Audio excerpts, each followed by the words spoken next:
Bonjour, et d'abord cette information importante dont on ignore encore précisément toutes les conséquences. Le président polonais a trouvé la mort ce matin dans le crash d'un avion en Russie. On ignore encore précisément le nombre de passagers, on parle d'une centaine de victimes. Plusieurs hauts dignitaires polonais se trouvaient à bord.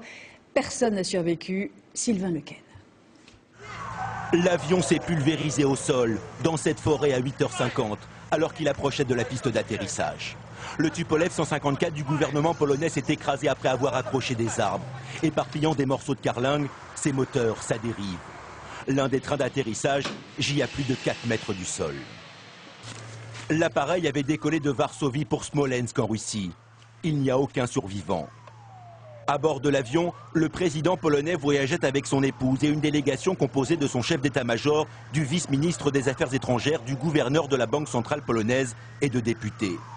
Il partait assister aux cérémonies de Katyn en hommage aux officiers polonais tués lors du massacre perpétré il y a 70 ans par la police de Staline.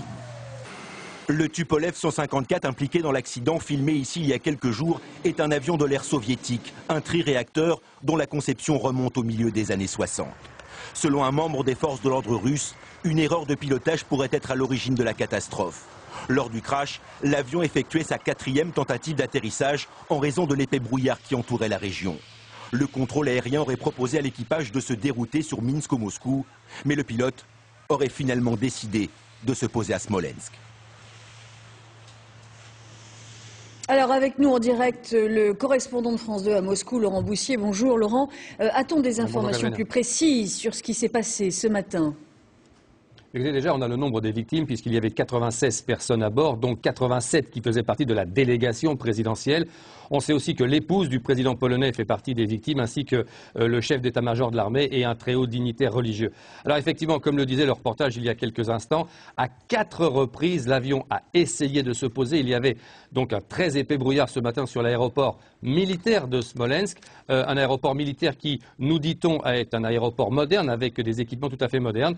Et le pilote a refusé donc d'aller ailleurs, d'aller à Minsk ou d'avenir à Moscou. C'est à la 4e tentative d'atterrissage que l'avion, un petit peu bas, a heurté le sommet des arbres qui sont en bout de la piste et qu'il s'est donc pulvérisé. Merci. J'ajoute que Moscou promet bien évidemment une enquête. Voyez à présent ces images qui nous parviennent à l'instant de Pologne. Une foule nombreuse se rassemble à Varsovie devant le palais présidentiel. Le gouvernement polonais a décidé de se réunir en urgence. Il vient d'annoncer une présidentielle anticipée tout prochainement. C'est l'actuel président de la Diète, l'équivalent de notre Assemblée nationale, qui occupe désormais les fonctions de président par intérim. Lech Kaczynski, 60 ans, était devenu le président des Polonais en 2000.